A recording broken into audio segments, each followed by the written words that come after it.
This is my check-in for week 8 of The Artist's Way by Julia Cameron. This week is called Recovering a Sense of Strength.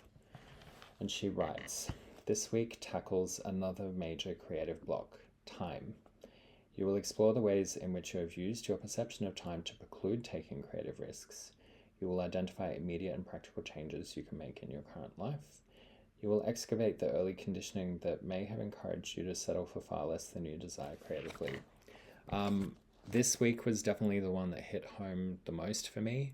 And I think I got the most benefit out of it, or maybe it's the one that I identified the most with when she was describing these particular creative blocks. But I also think, every week that I've been doing this program, I've learned something valuable, and there probably is a reason that you need to do it one week after the other.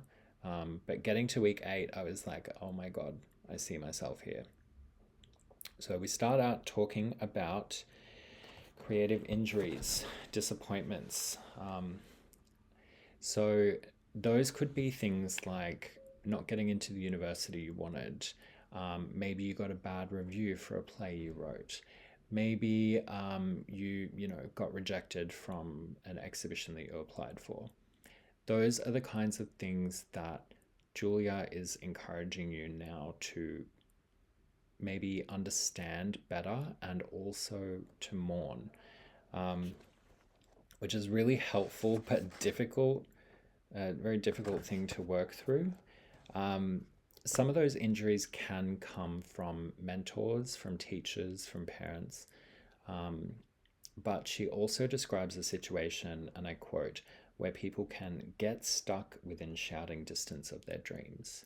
So that might be, an aspiring artist who gets stuck working as a graphic designer, or an aspiring movie director who gets stuck working as a film editor.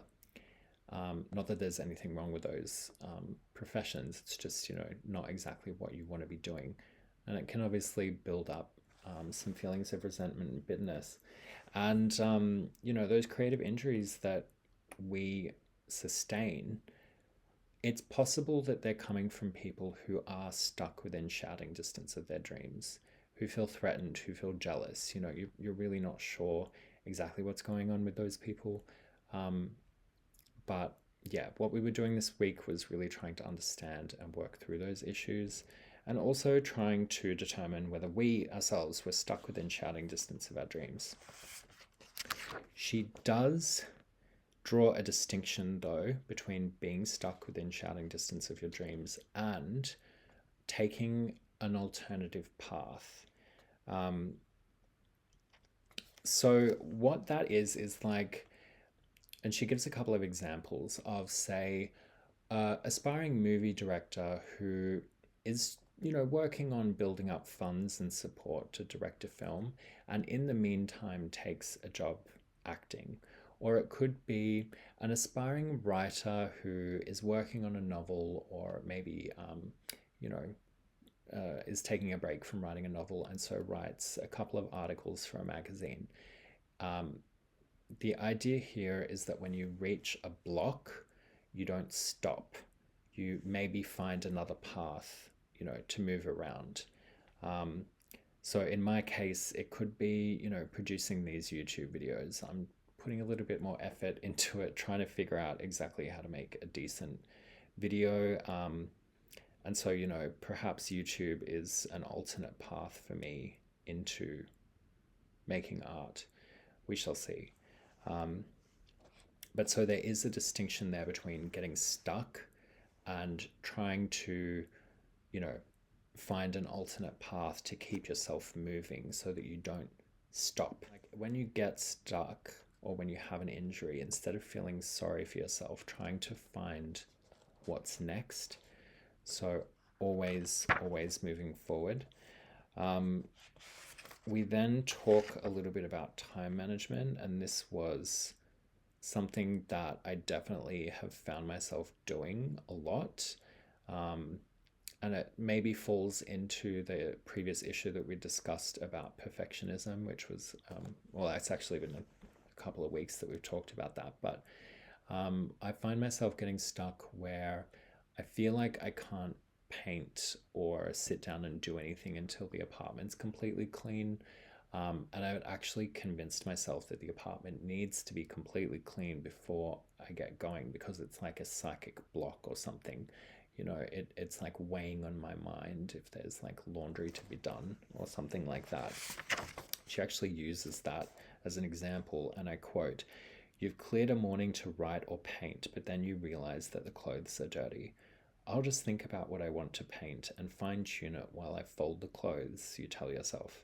What you really mean is, instead of painting anything, I'll worry about it some more.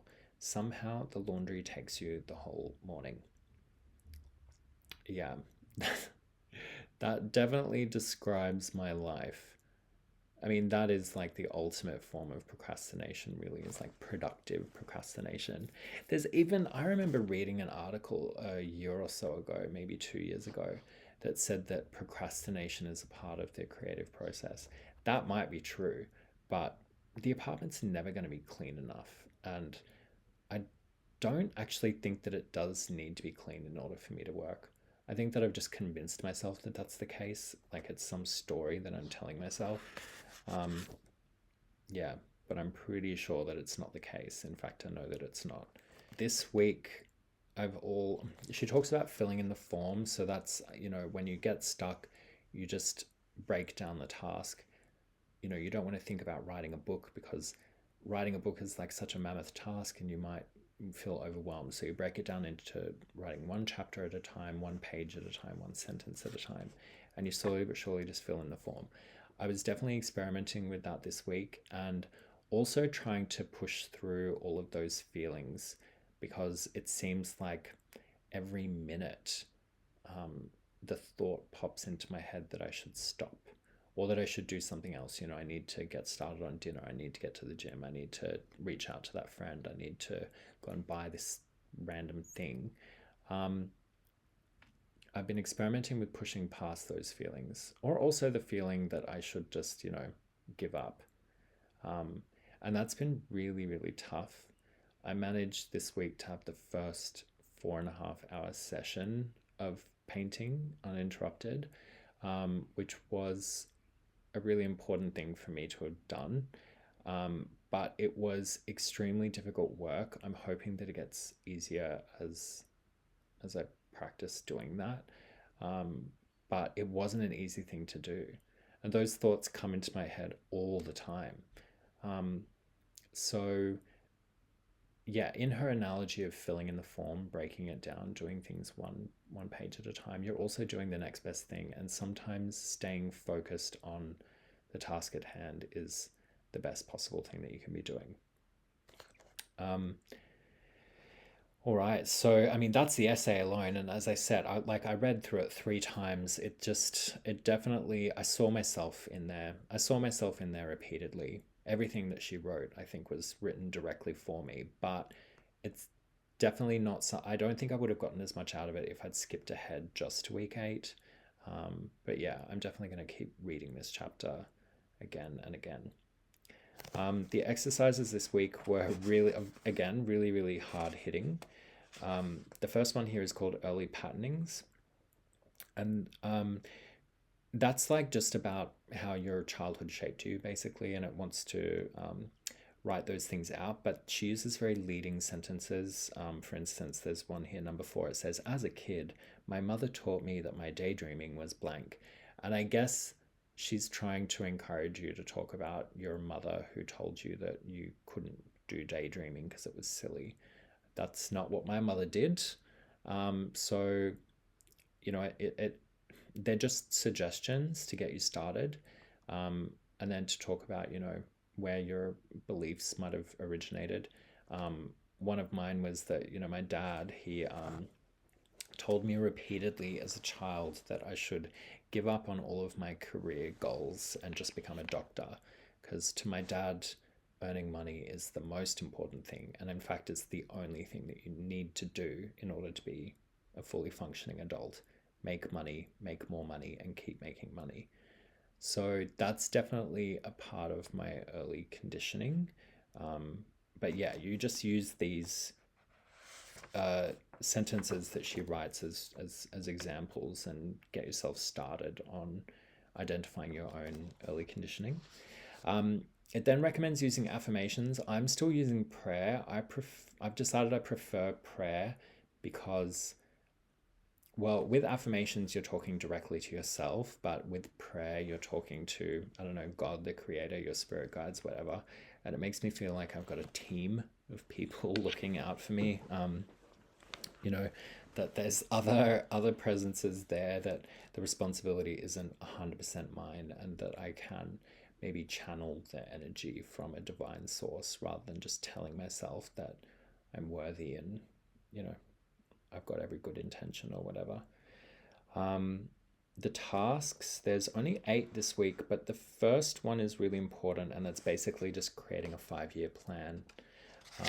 You identify what the goal is, and then you create your true north, and that's the thing that keeps you anchored onto that goal. And then you identify your 5-year goal, your 3-year goal, your 1-year goal, 1 month, 1 week, and that kind of thing. I mean, it's pretty standard 5-year plan stuff, but it was really helpful at this point because, well, I mean, the Artist Way program is going to be finished in a month for me about, and so it's a good time to identify where I would like to be at by the time it finishes.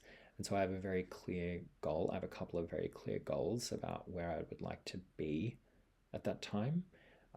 So it does come at the right time, I think. There's a couple of other exercises. One where you write out your ideal childhood, what that would have looked like. Look, it's a fantasy, and it does help because I think the idea is just identifying what it is that you can do now to rectify that. The color scheme is really cool. The way that I'd written about my favorite color kind of came out like I was talking about my attitude towards myself and my life at this time. So I really enjoyed that task. Number 4 is really important to me as well. So that's listing 5 things you're not allowed to do. And then once you've got those things written out, you either draw about them, write them, paint them, whatever. And I think that is actually just an excellent place to start for creativity, because that is the thing about catharsis. So, you know, if you have some idea that you want to go and beat up your high school bully or whatever it is to you, then you can, you know, find a creative outlet for that emotion. And I think that is a really important task and something that I definitely want to explore a lot more in the future. Yeah. And then you have your ideal day task as well, writing out what your perfect 100% ideal life would look like. And then you choose one little bit of that. She gives the example of just going to your favorite restaurant, because maybe on your ideal life, you go to your favorite restaurant every day. And so the idea is that you get to take part in that life in some small way. But actually, this was the point where I realized that doing the Artist Way program can actually be quite expensive. My expenses actually have been a lot higher than they ordinarily would, because Julia is constantly encouraging us to treat ourselves. And I think, yeah, I definitely need to hold back on some of that stuff sometimes. Yes. Well, look, honestly, it was a really interesting week. Also, there's one other thing that happened that I would like to tell you about, and that is that this week, in the morning pages, which are, you know, obviously supposed to be 3 pages long each morning, my morning pages sometimes went up to like 8, 9, or 10 pages long. And so this was like maybe the first time where, I mean, quite often if I'm doing the morning pages, I'm like desperate for it to be over by the time I get to that 3rd page. I like can't continue anymore. This time things just started coming out very naturally, and, you know, I found myself writing a lot more than those 3 pages. I think that, yeah, it's really interesting to watch that happen. I think that there probably is a benefit to doing this and for all of these things coming to the surface, but that's definitely something that I noticed happening this week. Um, and so, yeah, I'm definitely finding the morning pages really helpful at this point when we're talking about our creative injuries. And definitely, even just thinking about them, even just reading that essay a couple of times, maybe subconsciously gave me permission to start talking about those in my morning pages. And yeah, I've definitely been making use of them this week. Um, Look, honestly, I've probably talked enough about this week. Um, yeah, it's a really, really important week for me, and I'm excited to keep going to move on to week 9. All right, thanks very much.